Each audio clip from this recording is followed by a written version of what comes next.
Thomas Soto. Le Made in France avec Anissé Mbida. Bonjour Anissé. Bonjour Thomas, bonjour Julie, bonjour à tous. On en a parlé sur Europe 1 l'an dernier, le sang artificiel conçu à partir de vers marins. À l'époque, c'était de la recherche. Et bien aujourd'hui, c'est devenu très concret. Oui, le sang du futur, Thomas, découvert à Morlaix, pas très loin de l'île de Sein d'ailleurs. 29. Oui, écoutez, Finistère Nord cette fois. Alors, on le rappelle, c'est un sang qui est extrait des vers de sable. Vous savez, tous ceux qui laissent des petits tortillons sur les plages à marée basse.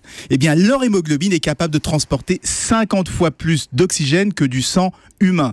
L'intérêt, eh bien, c'est pour la transplantation d'organes. En oxygénant mieux les tissus, eh bien, elle conserve les greffes dans de bien meilleures conditions. Donc, les chirurgiens vont gagner beaucoup de temps entre la collecte de l'organe et sa transplantation. Alors, on en profite pour rappeler, Anissé, l'importance fondamentale du don d'organes, car il y a toujours des pénuries. Oui, en France, 18 000 personnes sont en attente d'organes. 500 décèdent chaque année, parfois parce qu'on n'a pas trouvé, mais souvent aussi parce que la greffe était devenue inutilisable. C'est très difficile de préserver un organe hors du corps humain. Et ça sera beaucoup plus simple avec ce sang artificiel qui est fabriqué en Bretagne par des Bretons, des Marinas. Alors, les premiers essais cliniques vont se faire dans quelques semaines, les semaines qui viennent, sur des greffons de reins, de foie et de pancréas. Et 60 patients devraient être transplantés d'ici la fin de l'année. Et est-ce qu'il y a d'autres applications, Anissé, de cette super hémoglobine? Alors oui, on travaille sur des injections qui permettraient de garder le cerveau oxygéné pendant un AVC. Ça va éviter les lésions irréversibles, puisque pendant une minute d'AVC, ce sont des millions de neurones qui sont détruits. Et enfin, il faut le savoir, l'hémoglobine du ver marin est compatible avec tous les groupes sanguins.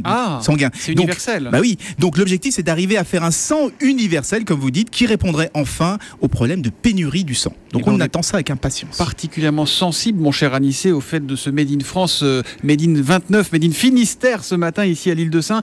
Est-ce que vous savez combien elle fait de long, l'île de Sein, tiens?